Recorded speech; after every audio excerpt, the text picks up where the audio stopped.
Hello, everybody. Welcome to the Radical Candor Podcast. I'm Kim Scott. I'm Jason Rosoff. I'm Amy Sandler. And, we talk a lot on this podcast about how managers can ensure that their employees are staying engaged at work. But what about keeping those managers themselves engaged? Being a boss is a challenging job in the best of times. The best of times, these are not. According to Gallup, only 31% of managers are actively engaged, and more than 50% are actively seeking new jobs amid declines in employee engagement and well-being, record turnover and hiring rates, and an unprecedented increase in hybrid work. Kim, in Radical Candor, you say that a boss's job is to guide a team to achieve results. However, in the current landscape of constant disruptions, this job is feeling close to impossible for some managers.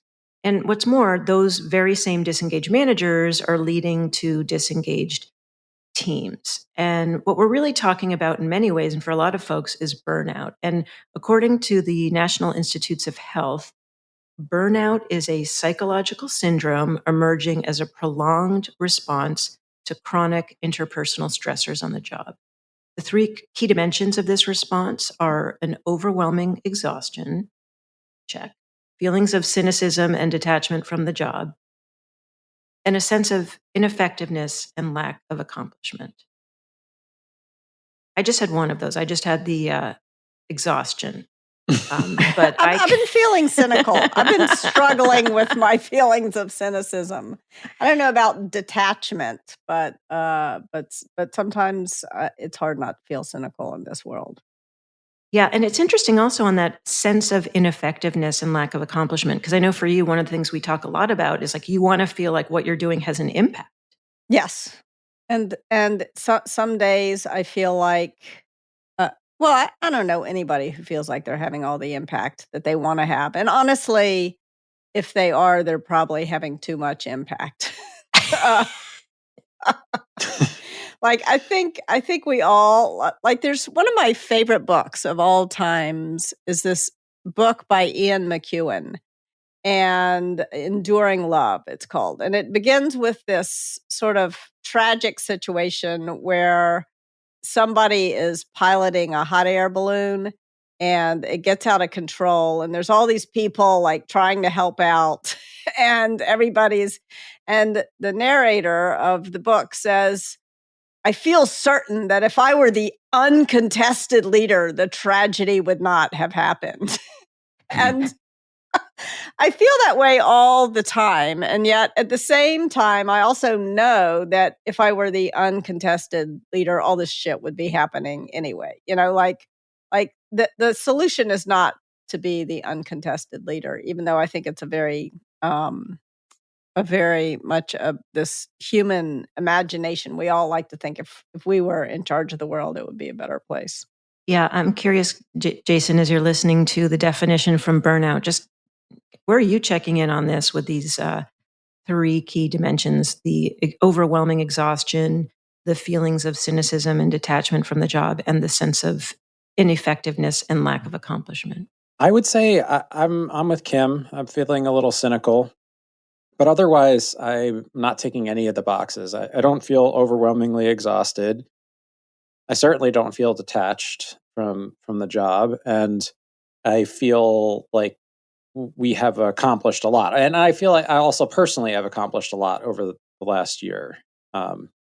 So I think when in all arenas you're feeling sort of ineffective, the other things come as a result. You know what I'm saying? Like if you feel like you can't get anything done in your personal life and your professional life, like that's to me what leads to the cynicism and detachment. And then I become exhausted, like because I'm just sort of like not looking forward at any point to getting back up and doing it over again. You know what I'm saying? So I think if it feels like you're in a hamster wheel, it's easy to become cynical and exhausted. Yeah. And I think the reason why I have been feeling cynical, I mean, there's one specific thing that has happened in the last couple of weeks that has really got me, that has got me thinking. So maybe you can help me feel less cynical about the world as a result. I mean, I don't know why sometimes these little things happen and they they affect me more profoundly than perhaps they should. But I was dealing with two different leadership situations where the CEO of the organizations objected to the word safety. They were like, "Don't use the word safety. I don't believe in psychological safety." And I'm just like, "What the hell is wrong with you people? That you like what is this about?" So maybe you all could help me have more compassion for those leaders, and then I would feel less cynical. I think it really is when I feel at my most cynical is when I have my least is usually when I have no compassion for what this person is like. What would cause a leader to object to safety? In some ways, it's partially a response to the topic that we're discussing. I think that if your job is to be a sort of shock absorber for your team, and you are out of compassion for them, I think it's really easy to become cynical that you making the environment better for them is actually making a difference, right? Because they're all still going to be bringing their issue, like, your team is still going to be bringing issues to you. There's issues in the world, like it's all a big mess. And so I could imagine getting into a state where I feel like, well, that what I'm doing isn't working for them, and it's certainly not working for me because I'm getting burned out. So, like, screw all of that. Yeah. We're just not going to worry about this stuff anymore, and let's see what happens. It's a little bit like some people get enamored with the idea that when the rules that you have don't work, that chaos is a better alternative. It's hard to sort of calculate, as opposed to Yes. saying the hard work is to figure out new rules that will make Yeah. it better. Yeah. Instead, we're just going to lean into chaos. Yeah. I think that makes a lot of sense. And there was a report, it was called the Future Forum Pulse Report. It was a survey of almost 11,000 workers across the US, Australia, France, Germany, Japan, and the UK. Kim, I'm curious, were those leaders based in the US or somewhere US. else? Yeah. US based. Not just And US. They were like Silicon Valley.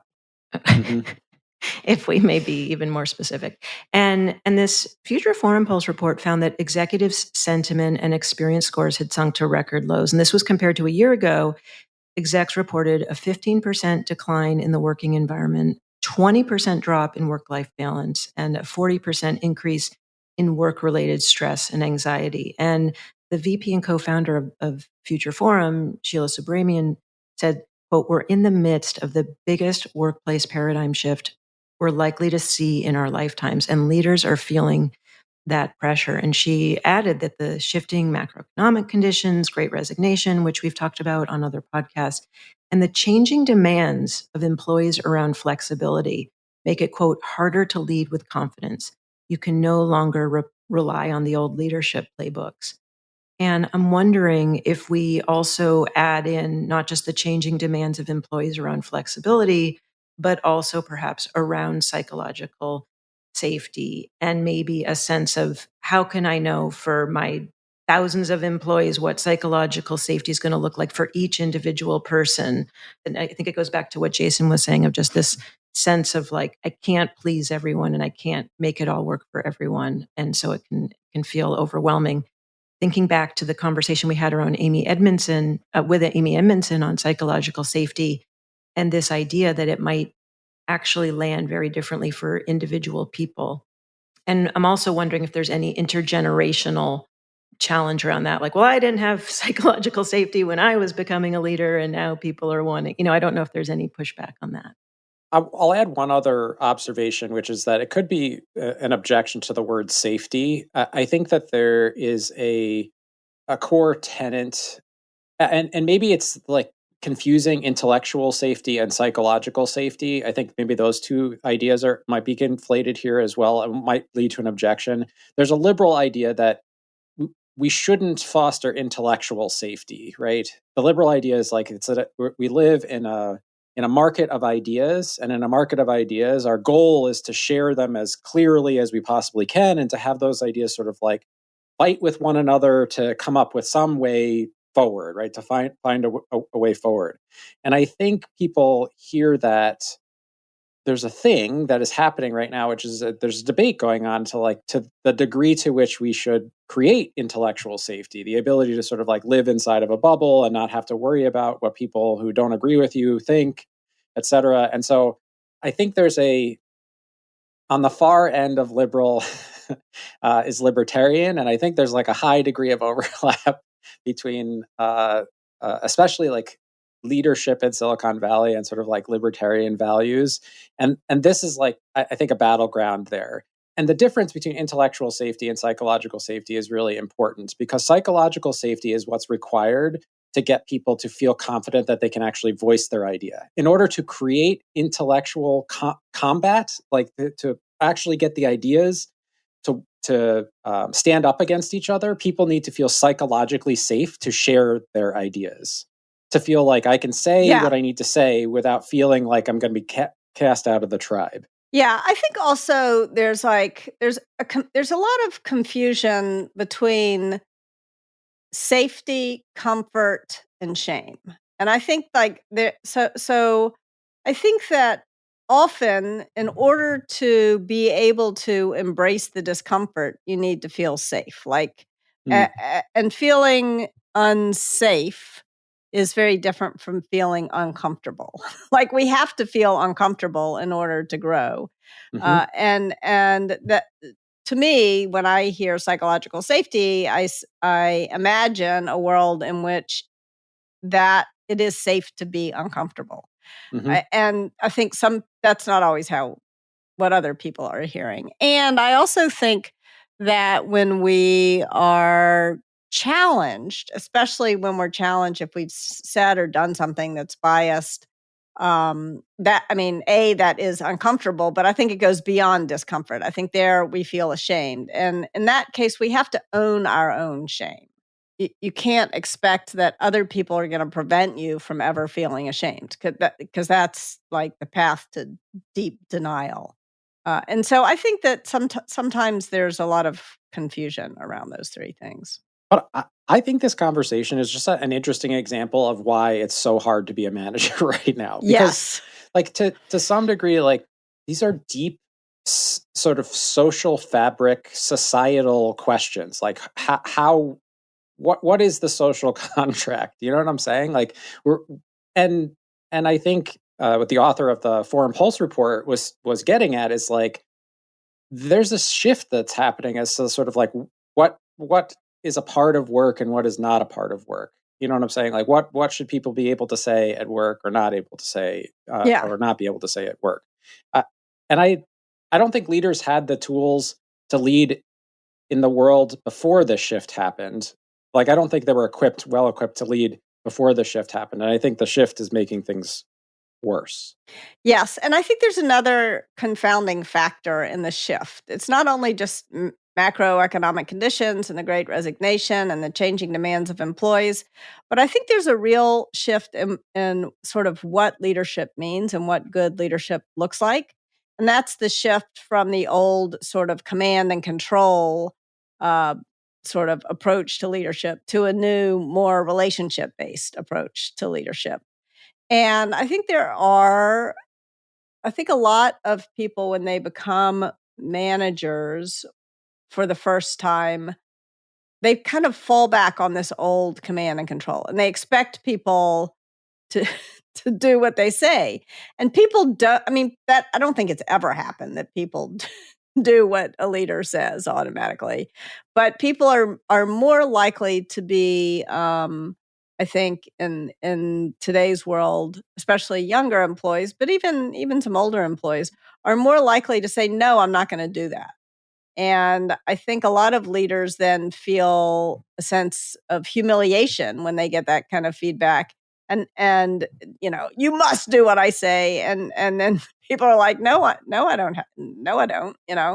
And so I think like reminding leaders that telling people what to do doesn't work, silencing people doesn't work, is part of the solution to the burnout. Kim, it's really interesting. I'm wondering, with the examples you started with the couple of leaders who were pushing back on the idea of safety, aware that we're not necessarily sure exactly what safety means in their minds, unless you have more to add from what Jason said. But I'm curious, as you talk about the philosophical kind of what's underneath this, your belief, our belief that telling people what to do doesn't work, which, by the way, I think because you are inherently a rebel, telling you what to do doesn't work. But I do think there's like, I don't know the data, but some group of people who, and I'm more of a rule follower than you, that, if my manager tells me to do something, I'm inclined to do something because I want to sort of follow the rules. Not that that's always Yes. a good idea. Yes, and if your manager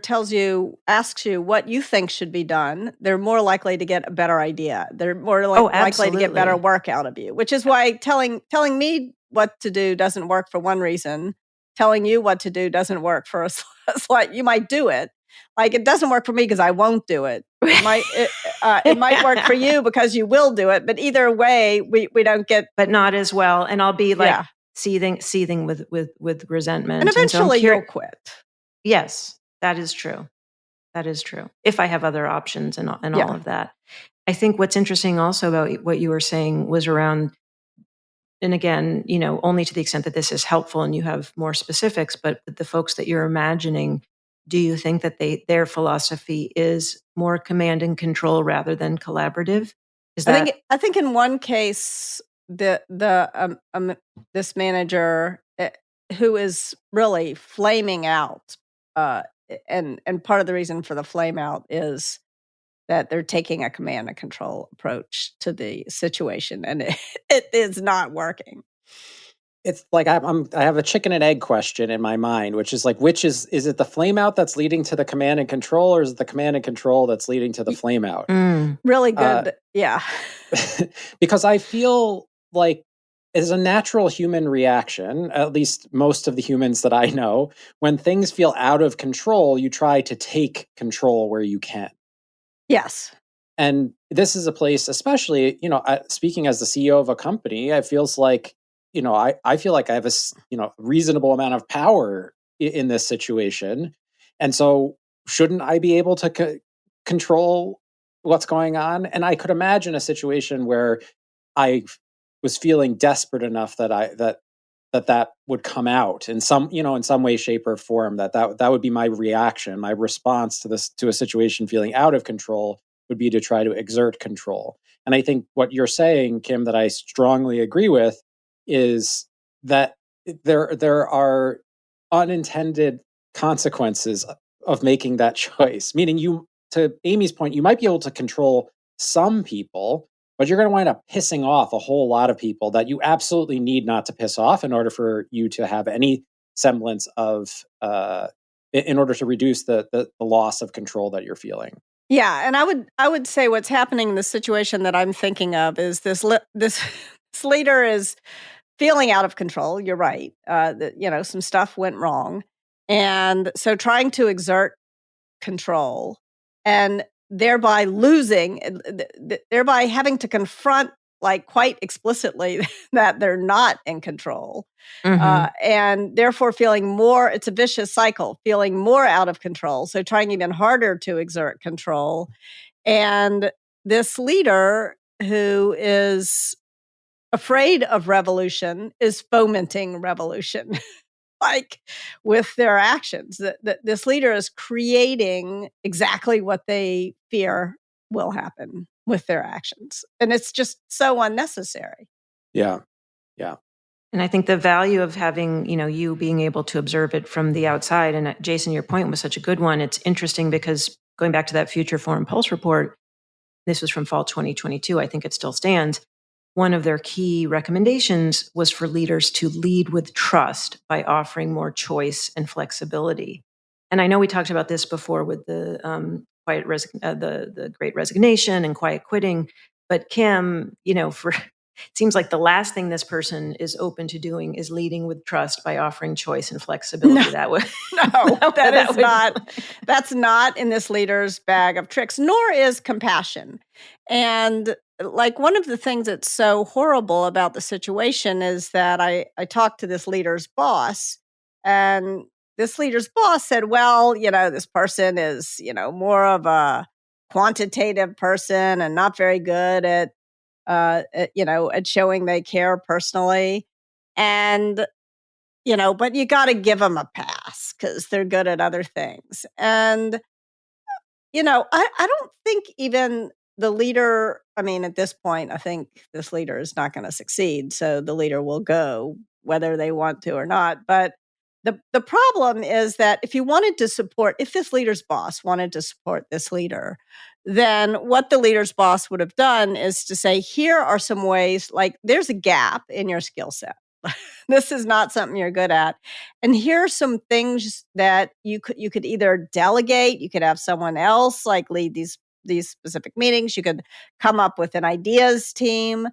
There are a lot of ways to help a person navigate around skills that they don't have and still be successful. But that's not what is happening. This leader's boss thought, I have to have this leader's back by denying that there's any problem.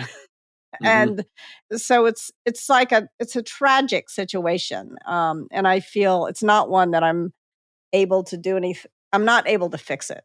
And it's very hard for me to watch it happen. Having been on both sides of like the outside looking in and the person who is struggling to figure out how to support a leader who is failing, you know what I'm saying? Like, Yeah, it's hard. I think what you're describing, back to the sort of like feedback versus future focused, guidance.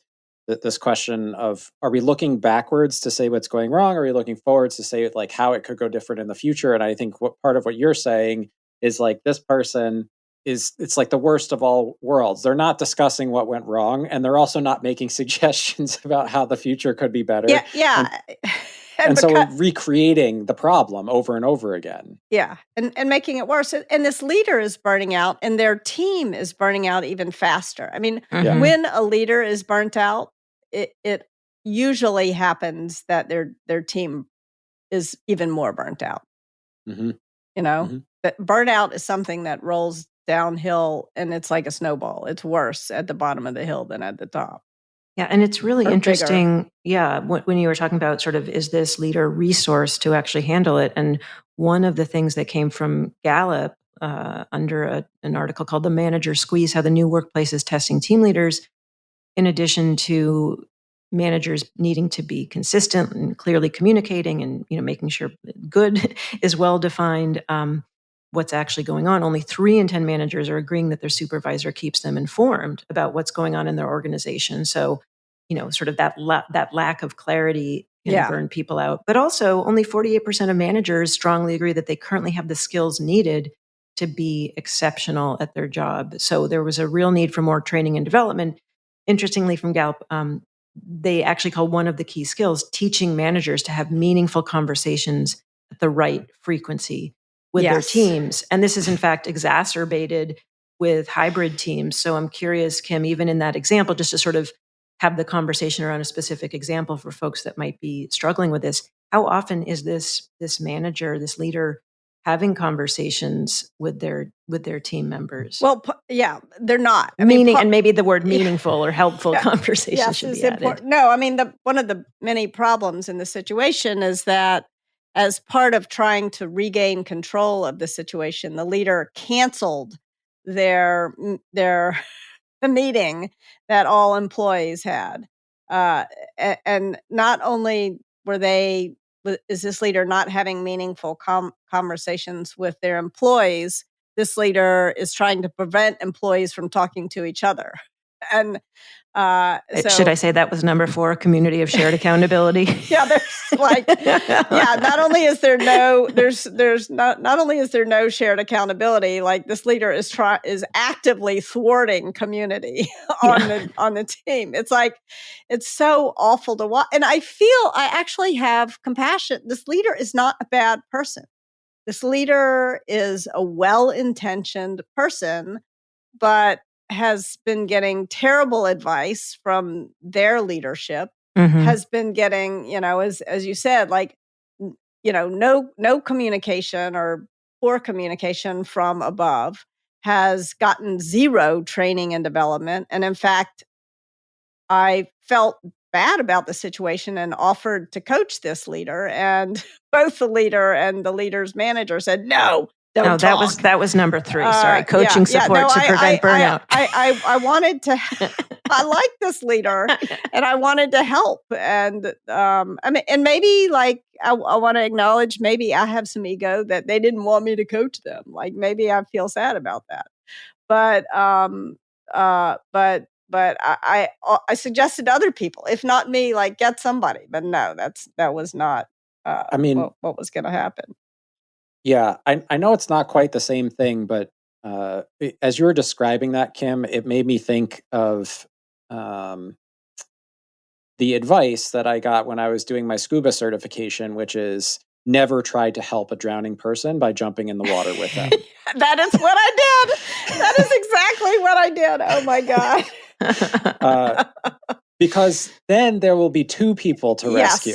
Yes. Yes, it's true. And like the situation upset me so much, it kept me from sleeping for 2 nights while I had COVID. And, yes. Which is interesting because going back to, I mean, what precipitated all of this was we talked about burnout and you said, ooh, feelings of cynicism. What precipitated that? So it was me jumping in without my wetsuit and my mask. Save a drowning But what do you do if someone is drowning? You got to help. The whole idea is like learn to throw the life preserver. Like essentially and I think the reason why I think that image was coming to my mind, which is because I think that a huge part of the burnout, I believe, like this is anecdotal. I don't have all of the data of Gallup and these other folks, or maybe they just didn't slice the data. It's the Rosoff report. It's the Rosoff report. It is that people do not know how to deal with the emotions of other people. They barely know how to deal with their own emotions. Yes. Right now, the workplace is loaded with emotion. It is like and trauma, not just emotion, but like trauma. And even if you don't like the word trauma, like people are in pain. There is pain in the world. Like and you can try to say that it is imagined and like people are relatively well off and they're safe, especially if you're talking about, someone who's working a desk job. Like, there's lots of more dangerous positions to be in. Yeah. But it is that is why that image of jumping in the water came to mind, is because I think the idea is it is true that when we suffer and we feel isolated, we are not just twice as bad off, we're 10 times worse off, right? Suffering and isolation is 10 times as bad as suffering alone. And so you mean suffering and isolation versus suffering together, you mean? Versus suffering alone. I'm saying suffering and isolation, it is 10 times as bad as the suffering alone. And the balm is like in community, to to have someone there to help you. But if that person also does not have, is also suffering and doesn't have good tools to deal with their emotions, I think that's where you're sort of like dragging each other down. You know what I'm saying? Like, it's almost it's very predictable and almost unavoidable. And there's a question in my mind of like, is it training?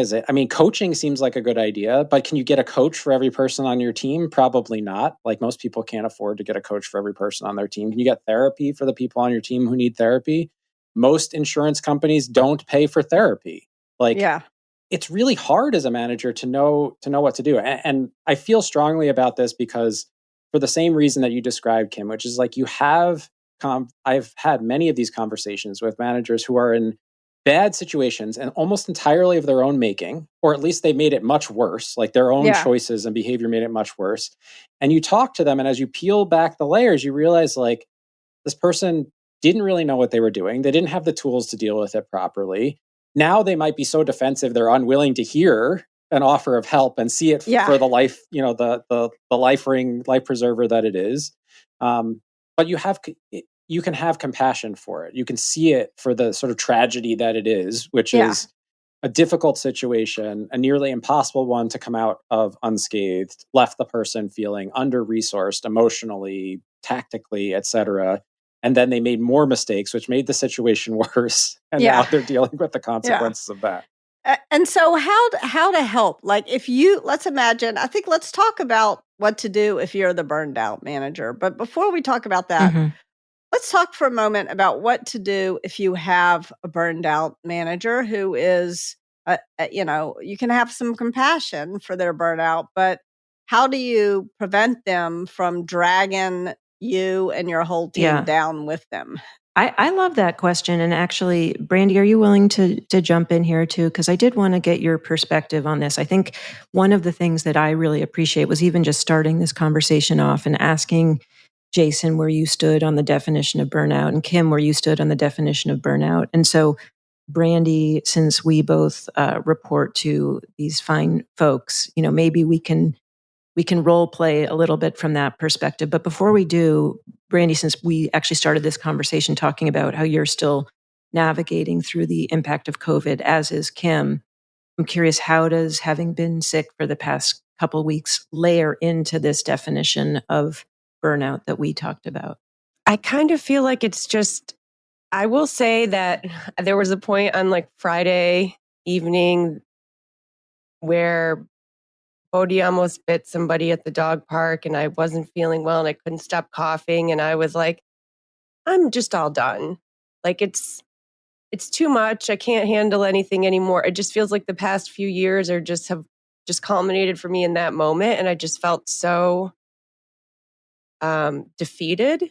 So I think it is really hard to catch up when you have been sick, and then it just also feels like everything is unstable and there is no norm going back to normal. That's how it feels for me. I don't even know what that is. I don't know if that answered your question, but I'm sorry. Well, I think it really did. I mean, I know that it's been a hard time, and I think that these moments of just feeling sort of the what's the point. I was having a conversation this morning with someone else about being creative and not necessarily having time for your own creativity. And that when you have time to do things that sort of fill your cup outside of work, how that can bring into the workplace. But when sort of the outside world is also feeling very stressful and unsafe, and the work world is also feeling that way, and then you're sick.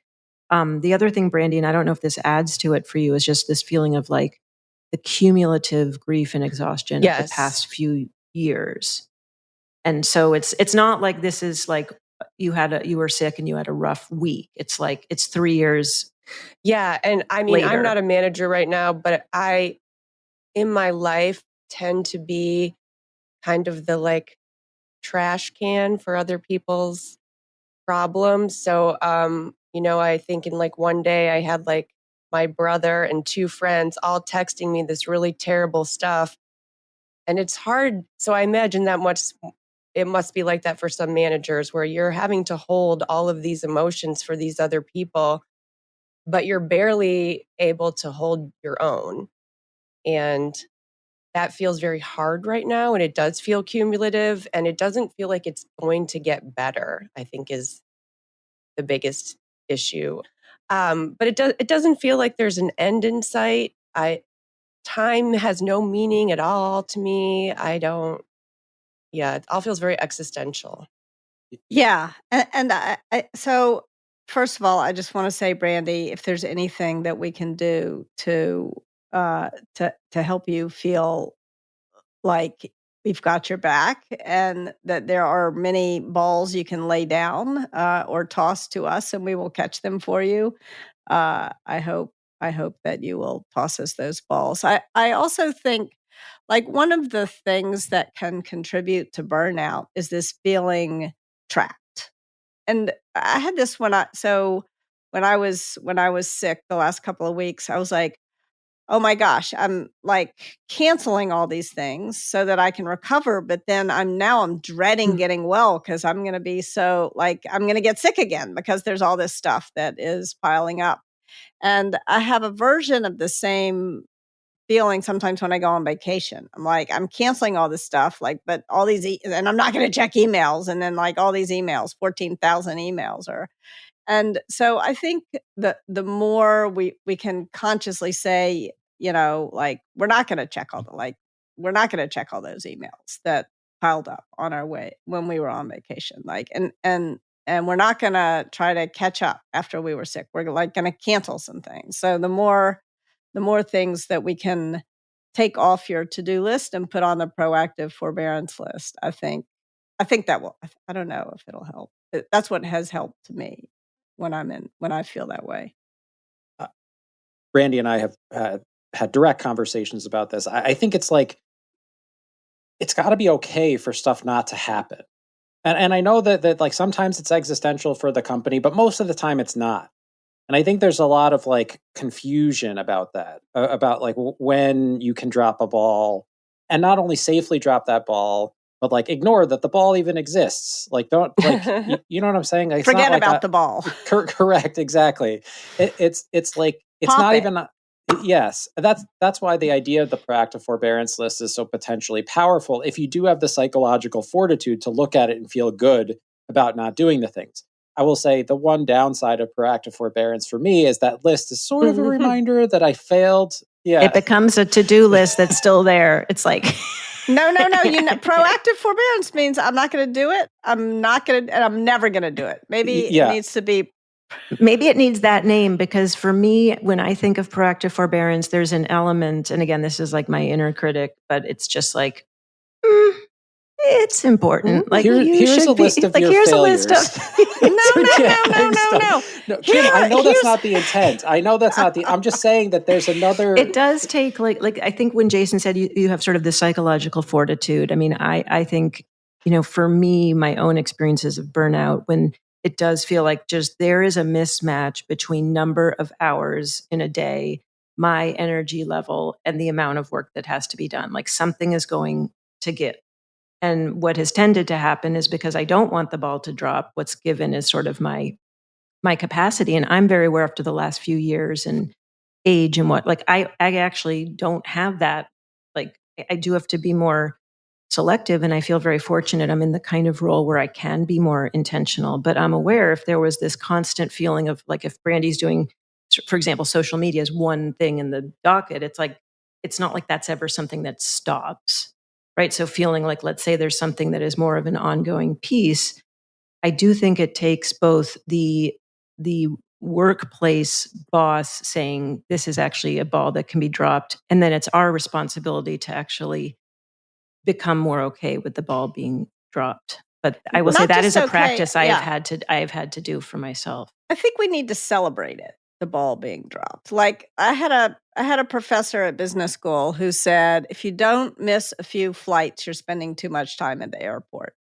And so, and that was like incredibly helpful to me, because now every time I miss a flight, I'm like, well, good. That means I haven't been sitting too much time at the airport. That would get me a divorce. Yeah.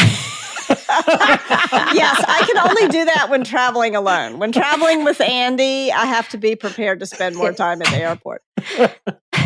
Like I feel this way about email. If I don't at least once a week miss an email that I really regret missing, then I'm spending too much time doing email.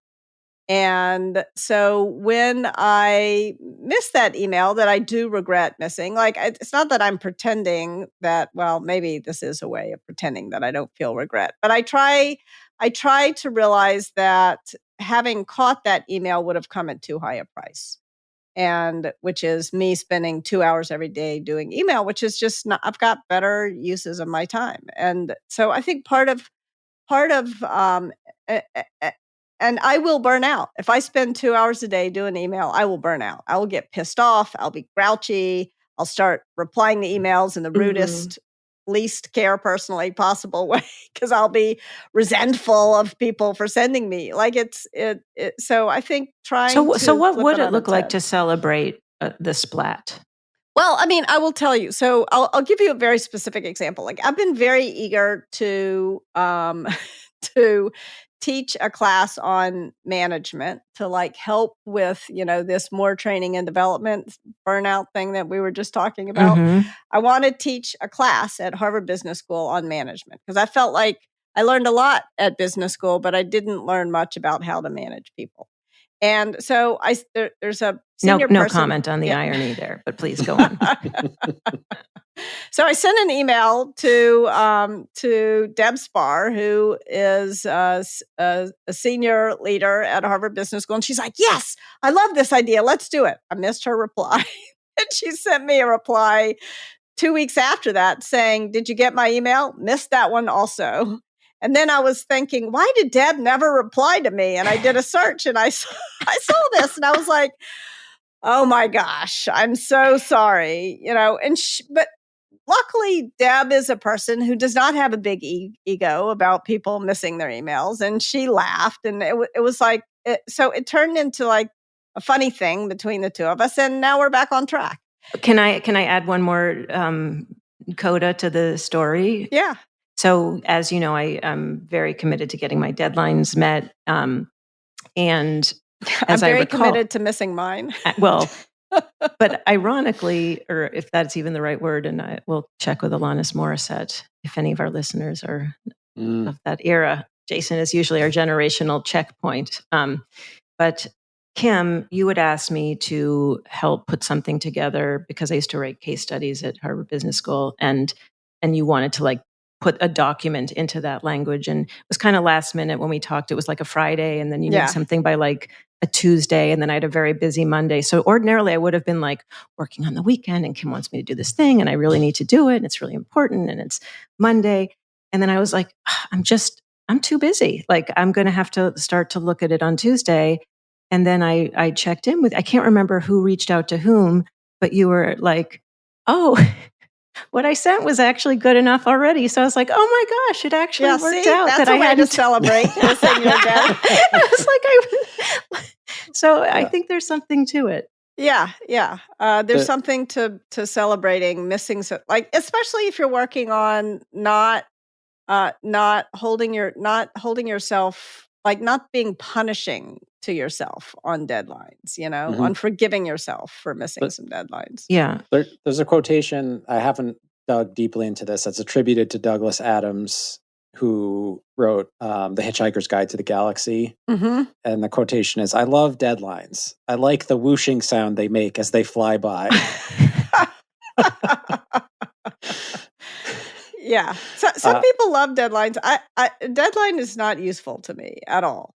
But I think there's the spirit of celebrating in that quotation. That's why it popped into my brain, because he's like, there's something beautiful. Like you can appreciate that there's like an action, an emotion. You missed the deadline, like something has happened. You can appreciate that moment without beating yourself up about it. Right. Yeah. What this conversation makes me think of is we ask the question, what can you do? If you have a boss who you think is burnt out or burning out, what can you do? And I think the answer to that is take care of your own shit. Take care of yourself. Don't be another drowning person. I know that's not entirely in each of our control, but I think I mentioned this on the podcast before, but I went through a period of time in my life where I was in therapy. I was learning about meditation and mindfulness and all this other stuff. And I had this nagging sense of guilt that I was being very selfish. Yes. So I was spending all this time on myself, and I was being incredibly selfish. And shouldn't I be there for my team and spending this time with them? And there's work deadlines that I'm missing because, I'm going to this meditation group on Tuesday nights and all this other stuff. And I kept feeling guilty. And it was, this went on for 9 months. I still did the things because I needed it so badly. In order to get my health back into a reasonable state, I needed to do some things differently, but I was managing this guilt. And it wasn't until the moment that I realized 9 months in that I had a day where I didn't have to deal with my own problems. And instead I solved the problem for somebody else. I wasn't so consumed with what was going on with me that I actually had the brain power available to help somebody with a problem that they were having. And I was like, this isn't selfish, because if I don't do this, I will not have any capacity left for anybody else to do anything. And that's what it was so bad for me that's what was happening. So that's why I'm saying help yourself. It's not so much about getting the work done or taking a work thing off of your plate. If you can come to work with more capacity for other people, you are doing you're helping to alleviate burnout by doing that. And I think this is good advice, whether you have the burned out manager or you are the burned out manager. Yeah. I mean, I had almost the exact same situation where I we've talked about our different happiness recipes, and I had sort of come to realize that I had to get enough sleep and I had to exercise. And that meant that I couldn't exercise in the morning the way I used to, because then I wouldn't get enough sleep. And so I decided that I would go work out at lunchtime at noon every day. And I felt so guilty leaving the office to go work out. And all of a sudden I felt guilty, like when I shut my laptop at 9:30 so that I could be in bed by 9:45 so I could be asleep by 10. I felt guilty then too. And I realized that I had to let go of those feelings of guilt and instead turn it on its head and realize I cannot show up for my team in the way that I need to if I don't shut my computer at 9:45 and if I don't go exercise at noon. Like, I had to do those things, not only for my own sake, but it was not robbing my team in order to take care of myself. And I think that is true whether you are a leader who's trying to be, radically candid and caring about your team. It's also true if you are sort of a follower who needs to speak truth to power. And either way, you need to take care of yourself first. Yeah, I so appreciate that. And, one of the teachings that really resonated with me is from Tara Brach, who's a mindfulness teacher and a psychotherapist, and shares this idea from Buddhism of two arrows. And the first arrow is the experience that, we as humans might feel, like fear, aggression, greed, and pain. And then the second arrow is actually the self-aversion, the judgment that we have the first arrow. So it's like we don't like that we're feeling selfish, or Kim bringing in the idea of pain. And it's like the first arrow is like there will be pain. The first Yes. arrow that hurts, but then we shoot the second arrow into ourselves. And so it's really about, we can't control the first one, but we can manage that second one of how we're reacting to the first one. And those ideas of the two arrows has really helped. And I think going back to the workplace, like the first arrow would be sort of taking my responsibility to be like, okay, if I have to, do this amount of work and do my best to do the work. And then the second arrow, sort of like letting it go and just, and the letting it go splat and the not beating yourself up. But the other thing, Jason, when you're talking about sort of your capacity as the person who might have the manager who's struggling with burnout, and the reason why I brought Brandy in on this in the first place was, Brandy, right now you've been sick. You might not have that capacity for sort of asking upwards, but beyond us managing our own second arrows, that's one thing that, would be helpful for me or for another team member to do. And Jason, I'll start with you. What's one way? And the reason I also ask is managers, it can be hard for leaders to accept help and to ask for help. Yep. And I would say that's probably fitting for both you and Kim. And so I'm just asking in that spirit of what's one thing that could be helpful that you could do to help us feel less burned out? That's right. So one thing that I found to be really helpful when I was feeling burned out was, I remember I had a person who reported to me, came to me, and one, she acknowledged like, hey, it seems like you've been under a lot of pressure lately. I need your help with this particular problem. Like, there was a decision that needed to be made. I needed to weigh in on that decision. But it was like the path to actually getting to me being able to weigh in was sort of unclear. And so she said, this is what would be helpful to me, is if you could do these three things. Like, she just gave me a list of like, this is what would be helpful to me. And to me, I saw that as compassion, because what I admitted to her is like, look, it's going to take me a while to figure out how to get there. And she's like, I know. And I think if you do these things, it's going to help. So she wasn't it wasn't like an act of purely of like generosity on her part, but she saw it as an opportunity to offer me some guidance as to like how I could make the path to helping her as short as possible. And I saw that as like an act of compassion for me. And she, I'm lucky enough to have hired and worked with very smart people in my career. She turned out to be totally right. It was actually quite easy to get her the information that she needed. And I was just stuck because I was so burned out. Like I was feeling like it's trapped, to bring that word back. And I, I think of that now, like when I'm struggling with, when I'm working alongside someone who is seeming burned out, I'll often say, well, here is a concrete thing that was helpful to me or might help me, or here's a way that I know this is really tough, but here's a way that you might approach this that has worked for me in the past. And that sort of suggestion, the show of like we're on the same side, even though like I might be annoyed at you, especially if you're my manager, because you're not doing everything I need you to do. Yeah, I think that's really true. I mean, for me, when I feel burned out, it feels to me like I'm totally incompetent. Mm-hmm. And when I am burnt out, I feel like even things that would at other moments in my career feel easy, feel impossibly hard. Like everything feels impossible. I mean, I would say probably for me, the most extreme example I had of this was probably like postpartum, like right after the babies were born. Like it felt impossible to drink enough water.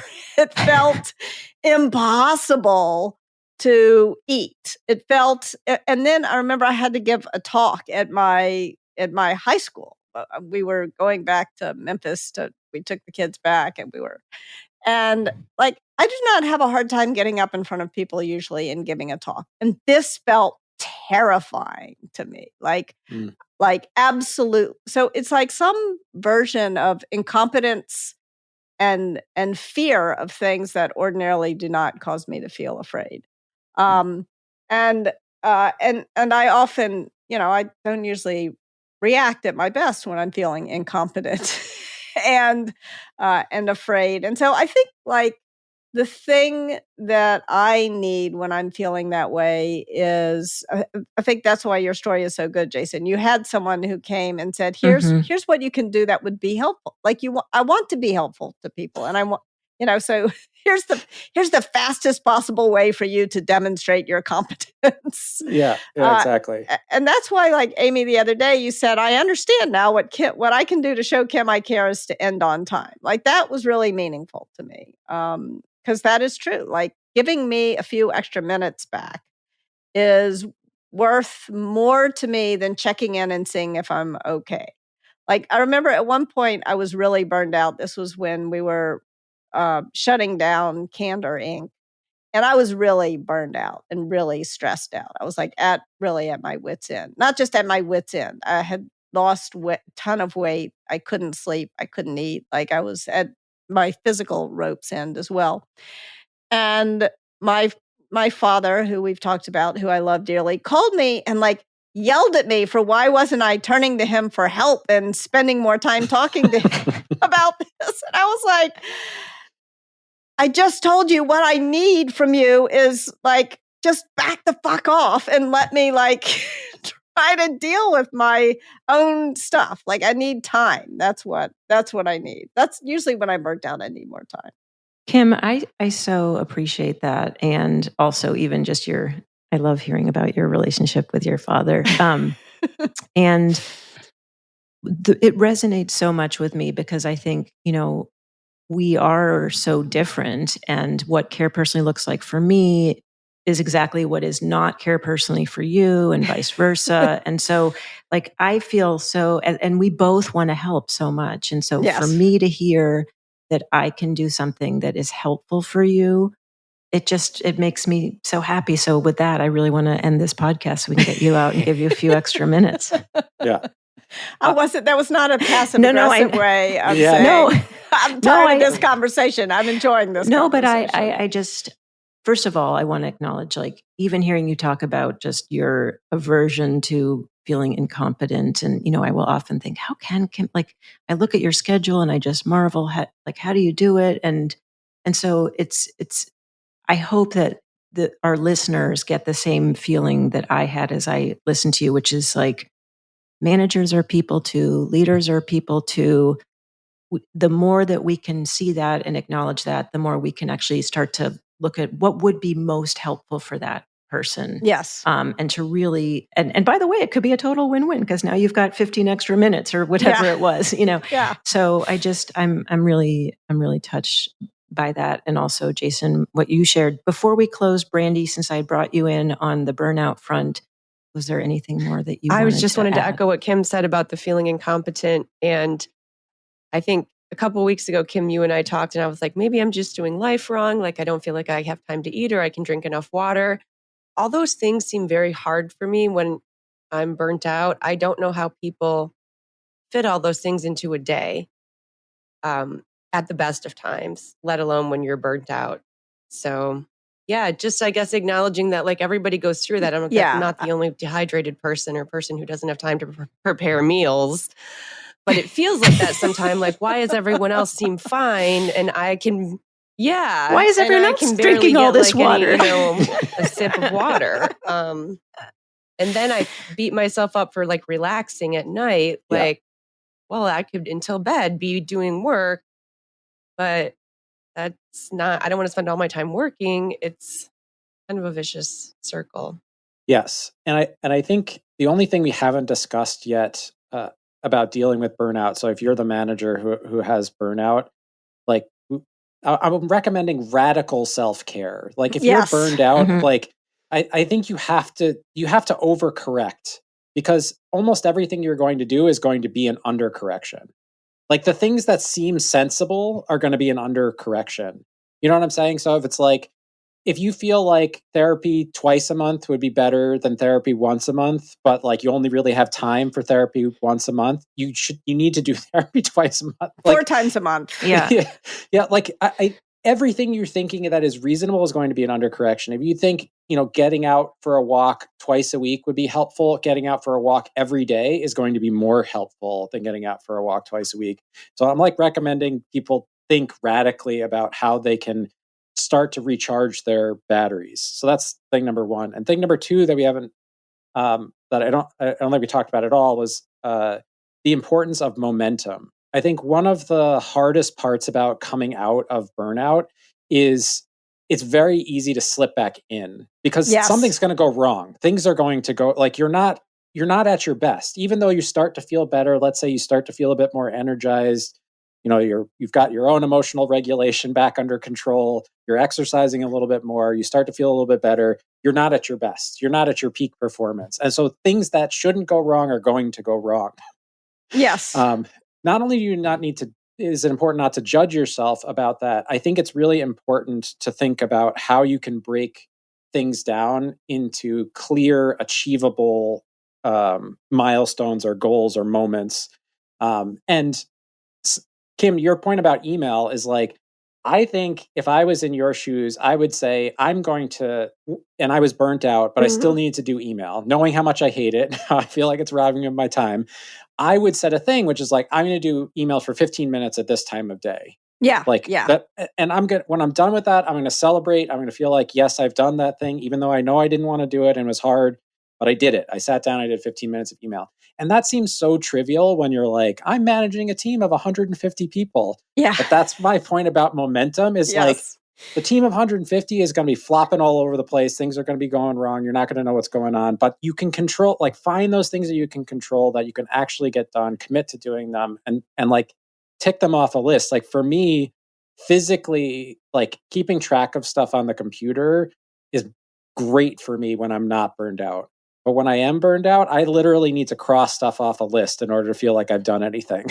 I need there's like something about the physical, the somatic like reaction that I have of crossing it off the list is satisfying. And so think about those small things you can do to start to build momentum and to rebuild your confidence in your own competence. Yes. Right. To be like, I can do things. Yes. Yeah, I can do things is really important because incompetence is exhausting. And one's own other people's incompetence is exhausting, but one's own incompetence is even more at least for me, is even more exhausting. Yeah. Like there's one thing that I think, Jason, you and I had this conversation where my phone was running out of battery, and I said, the thing I hate about myself is that I cannot remember to charge my phone. You were very kind when you responded to that. Like you took it seriously. Well, I was like, you were so nice to me that I've actually been better about plugging my phone in. I was like, I've been nicer okay to myself. Yeah. Because your inner rebel's like, stop yelling at me. I'll show you. I'm not going to plug in that effing phone. That is exactly right, Amy. That is the voice inside my head. I'll show you a phone. Yeah. It's like running out of gas. Like I ran out of gas several times when I first started driving because I was like rebelling against. Like, what a dumb thing to rebel against. But I was anyway. So yes, I think. And the other thing that I will say on radical self-care that I have found helpful anyway, I don't know if others will, is that not only do I put the things in calendar that I have to do, but I also put the things in calendar that I want to do. Yeah. So my calendar looks like I'm super duper busy, but if you'll notice, there's like time for lunch in there. There's time for a walk in there. There's like time to stop working and start, preparing dinner and eating dinner with the family in there. So there's like, and for me, blocking. There should be things that you look forward to in your calendar. Yes. Yeah. Full stop. Yes. Yeah. And now really almost everything in my calendar I look forward to. So it doesn't burn me out. If more than half the things in your calendar are things you dread, try to make a change.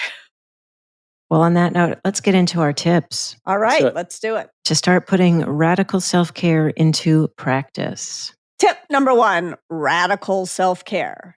Caring for others starts with caring for yourself. Don't beat yourself up or feel guilty for feeling burned out. Give yourself the break you need. You can't possibly care personally about others if you don't care about yourself. And if you are feeling burned out, you need to care about yourself more. So when a mentor of mine said, if I am feeling burnt out, or if I'm in an especially stressful time, I work out twice a day, not once a day. So do more self-care, not less, when you're feeling burned out. Tip number 2, you don't have to do it alone.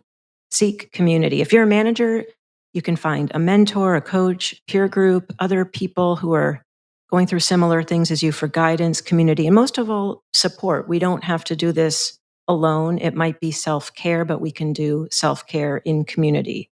This can help you build the kind of momentum that Jason was talking about, momentum that will help us build our own confidence in our competence.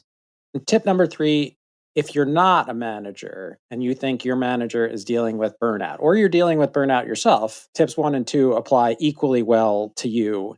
And I think sometimes it can be easy to imagine that if you just focus on the work, that's the thing that's going to help your boss the most. But we'd argue that focusing on yourself, making sure that you're coming to work with energy and excitement has an equal, if not bigger, impact on the burnout that others around you are feeling. For more tips, you can go to radicalcandor.com/resources, download our free learning guides, sign up for Radical Candor on Masterclass, and get our lit video book. You can also register for our workplace comedy series, The Feedback Loop, and more. Show notes are at radicalcandor.com/podcast. We like to say praise in public and private, criticize in private. So if you like what you hear, go ahead, rate and review us wherever you find your podcast. And if you have criticism for us, email it to podcast@radicalcandor.com. Kim? Shall we talk about a few of our favorite things? Shall we talk about our favorite things? All right, let's do it. All right, today I want to talk about my blue jeans. I love and have loved since I was like 8 years old, my blue jeans, my Levi's 501 shrink to fit blue jeans. I don't know why I love these jeans so much, but they make me feel happy and calm, not burnt out. I love them. So thank you, Levi Strauss, for my Levi's 501 shrink to fit jeans.